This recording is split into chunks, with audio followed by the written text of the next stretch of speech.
They pushed me past the edge, certain I'd crumble. Their confidence was a weapon, blunt and wielded carelessly, aimed to break me where I stood.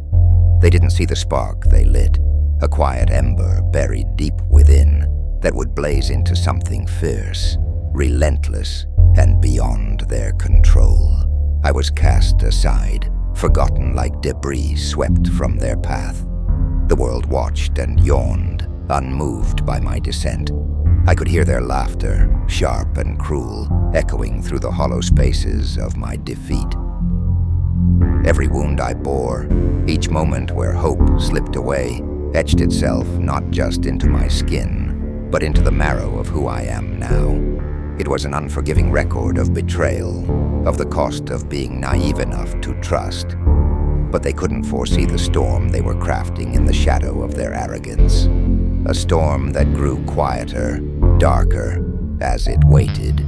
I am reborn, not gently like a phoenix rising in golden light, but violently, as iron reforged in the blast furnace of pain.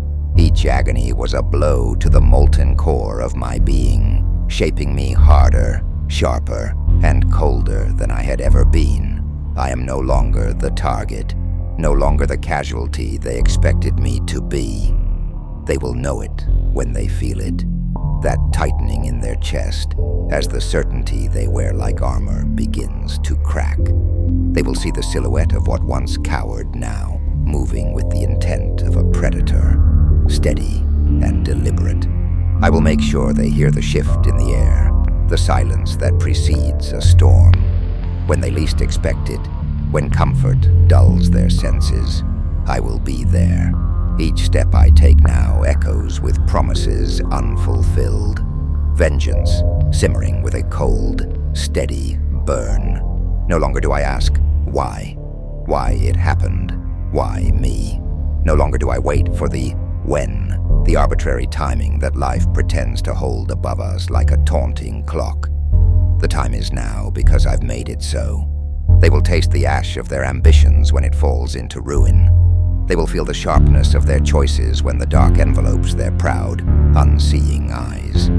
It's not simply revenge, it's a reclamation. It's the balance of power tipping back, righting what was thrown off course. I am the shadow they tried to erase, the specter of the forgotten, rising to claim my due. They never prepared for this because they never thought I was capable. I am no longer the product of their ignorance. I am the reckoning they can no longer run from. An unstoppable force that turns fear into a reality. The world they built on my back trembles now, pieces falling as they realize they can't rebuild what they didn't respect. And as the sky darkens and their voices break, I remain, eyes locked on the horizon. This is only the beginning.